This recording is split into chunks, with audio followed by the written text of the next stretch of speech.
And a leper came to him, imploring him, and kneeling, said to him, "If you will, you can make me clean."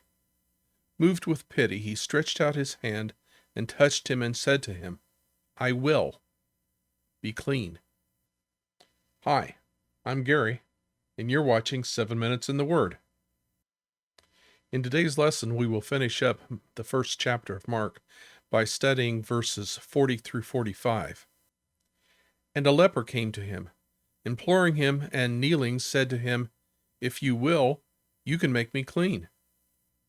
Moved with pity, he stretched out his hand and touched him and said to him, "I will. Be clean."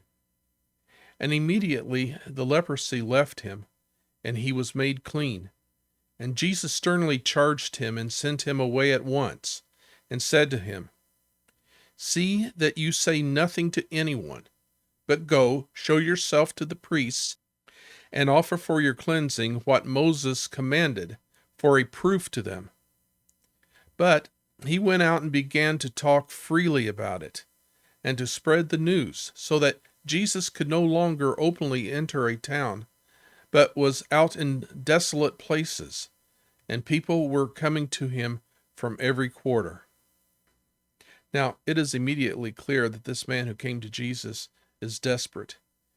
He had disobeyed the law of Moses. The law of Moses said that a person with leprosy had to stay at a distance and yell out, "Unclean." But this man did neither. He came right up to Jesus, kneeling down at his feet, and requested healing.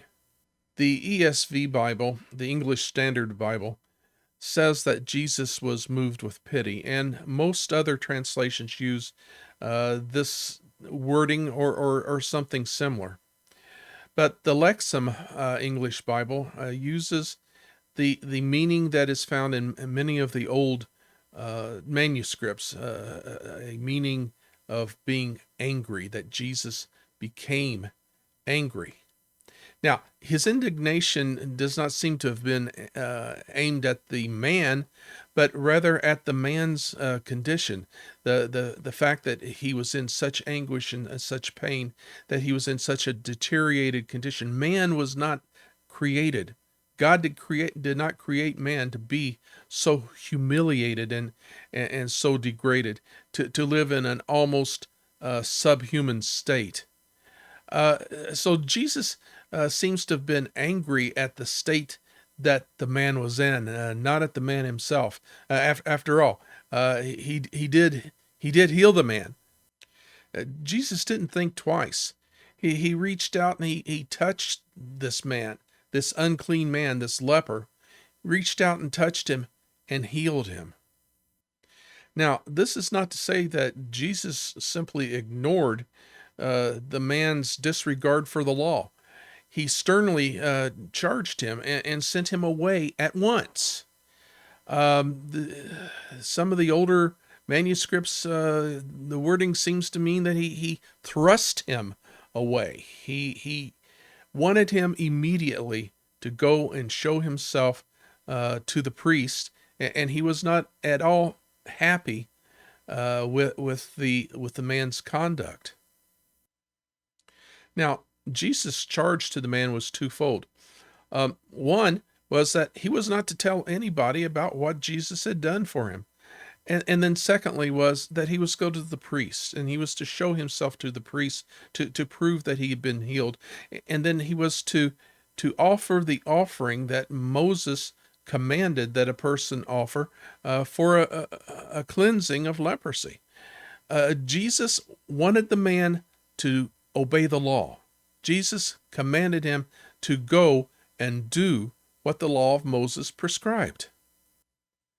Jesus was not willing to condone the man's unlawful actions. Rather, he commanded the man to go and obey God.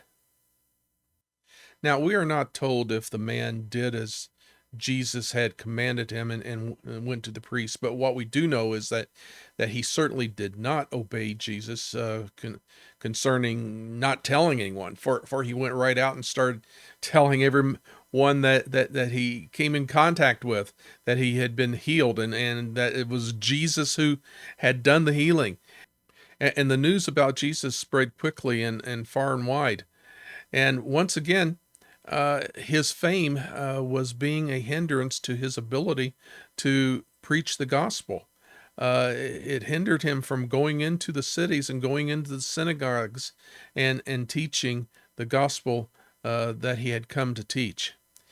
In Luke, the 5th chapter, verse 15, Luke tells us, "But now, even more, the report about him went abroad, and great crowds gathered to hear him and to be healed of their infirmities."